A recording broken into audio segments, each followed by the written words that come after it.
朋友们，你知道什么是业力吗？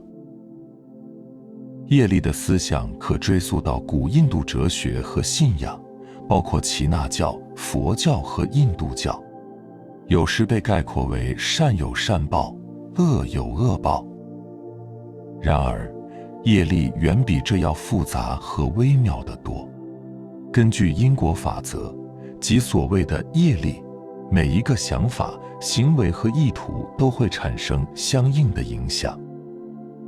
这些后果可能立即显现，也可能稍后显现，不仅影响自己的生活，也影响未来的生活，甚至影响他人的生活。在印度教中，业力是支配生、死、轮回、三摩地的宇宙规则的重要组成部分。每个人过去的行为、业力都会影响他们未来的经历，决定他们今生和来世的命运。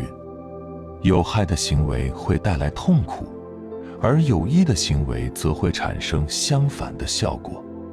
印度社会的道德和精神结构建立在道德因果律的基础上，它促使人们采取道德行为达摩，以获得美好的重生。业力在佛教中也很重要，但对它的理解略有不同。佛陀认为，业力是一种自然规则，而不是超自然的正义计划。贪婪、嗔怒和幻觉所驱使的行为会产生负业力，慷慨、慈悲和智慧所驱使的行为会产生正业力。随着时间的推移，这些业力的种子会逐渐成长，并形成个人的幸福或悲伤体验。在佛教中，开悟或涅槃是终极目标，它能让人超越业力和三摩地的轮回，从业力的影响中解脱出来。业是行为，而任何行为都自然会产生一种力量，此力量又迫使人去做新的行为，此新行为又产生新力量。如此行为生力量，力量又生行为，辗转相生，就形成一个循环式的业力推动圈。我们如果看西部影片，就能看见早期开发美国西部的一些情况。开发任何边疆之处女地时，首先必须要造公路或铁路。造铁路是一种行为，由此行为就会产生种种的新力量，例如更多的财力、人力、物力都会在铁路沿线之各据点接踵而来。这些新来的力量又必然地迫使人去做新的活动，因而又产生新的力量。又如我们先用某种行动来赚钱，有了钱就发生新的力量，购买力和活动力都不断增加，接着就有了新的要求、新的欲望，因而产生新的关系。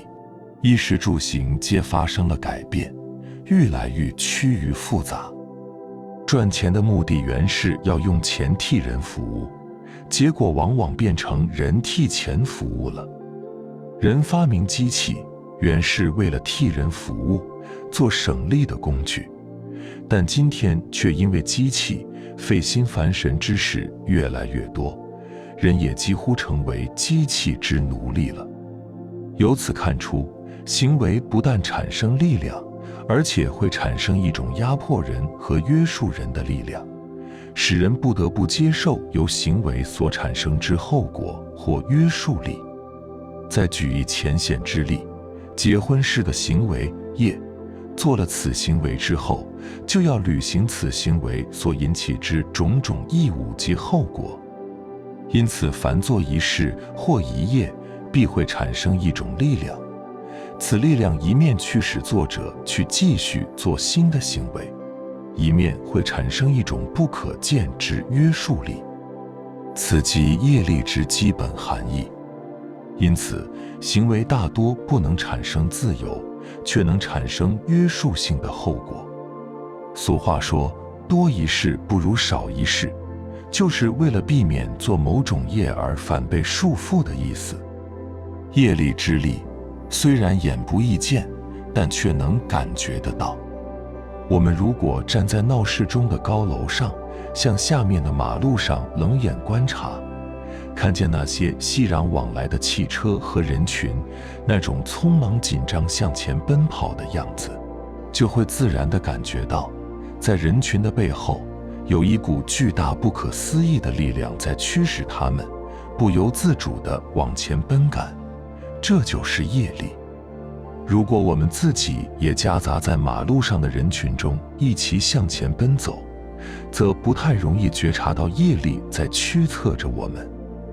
只有抽身局外时，如站于高楼上，才能深切地感到此业力。如果我们现在闭起眼睛，试想近代都市之各处百层大楼中，有千万个公司，千万所公事房，其中有千万人正忙碌着在讨论，在计划、争辩、阴谋、欺骗、争取、拟稿、打字、散发文件等各种作业，我们亦会感觉到在他们背后有一股驱使他们向前活动奔走的巨大业力。每人所做之业皆产生一种力量，百千人之业就产生百千人之力量，万亿人之业力汇聚起来，就成为一股巨大无比的力量，即所谓共业是业。所以个人之业力名为别业，个别的业力；群众的业力则名为共业，共同的业力。共业是指许多众生所做之集体行为所产生汇聚之业力大流，它是推动人生、推动历史和推动宇宙流行之大力。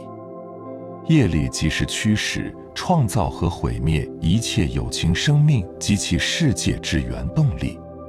然则此动力之因又是什么呢？佛家的回答是由无明与行之俱生欲力推动所致。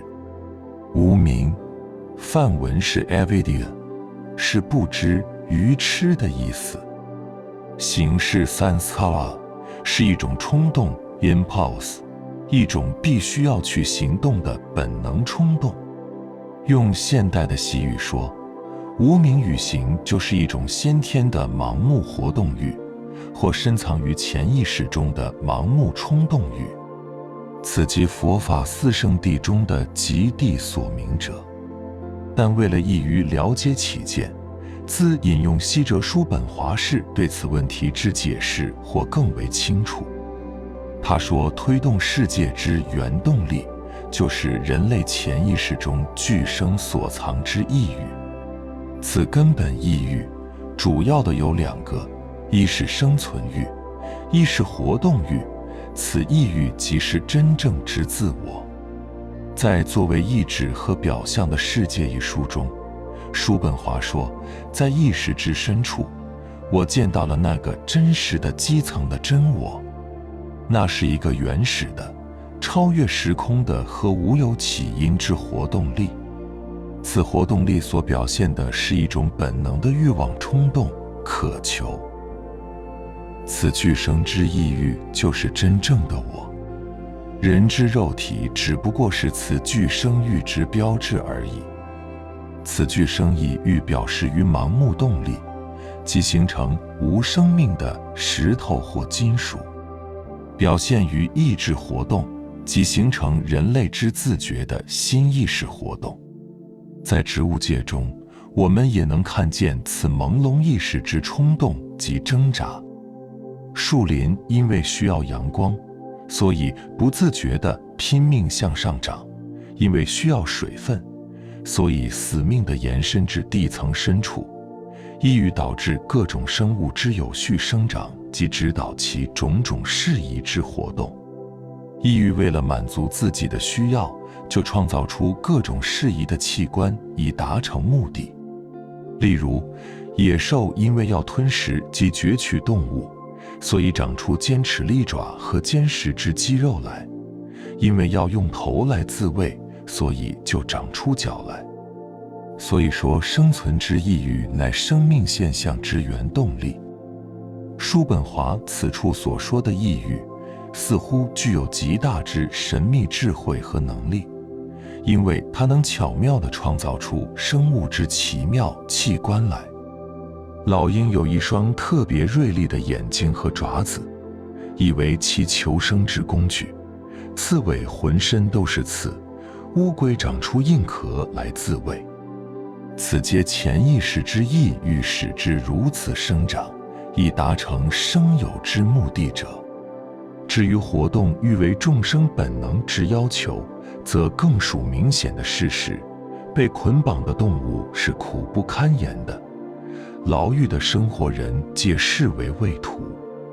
凡此种种皆人类强烈的需要满足其种种活动欲之明证。此先天的意欲又大都是无意识或朦胧意识的，以及此根深蒂固之原始冲动，皆是在一种混沌和不太明觉之意识状态下活动的。明觉之思维意识是后天的，此生命推动力之意欲则是先天的、原始的，所以亦是深藏于无意识或潜意识中的。总之，业力之起因，乃是众生心中潜意识中之本能的生存欲及活动欲，由此俱生盲目的意欲之鼓励而形成的。耆那教对业力做了另一种解释，认为业力是因个人行为而附着在灵魂上的物质，业力积聚起来，阻碍了灵魂的自然、自由和纯洁。因此，为了获得解脱 moksha， 耆那教的修行侧重于通过道德生活、非暴力 ahimsa 和节制修行来消除业力因子。那朋友们，你知道业力的运作原理吗？业力的基本思想以几个基本概念为基础，尽管这些概念在许多哲学和神学背景下都会发生变化，但它们始终是一个核心。因果业力的基本原则是所有行为都会产生影响。根据这一理论，行为业力总是会产生相应的反应，无论是在这一世还是在另一世。破坏性的行为会导致消极的结果，而积极的行为则会产生积极的结果。意图、行为的动机与该行为本身同样重要。例如，在佛教中，行为背后的意图决定了业力的道德本质。怀有恶意的行为会产生恶报，而怀有善意的行为则会产生善报。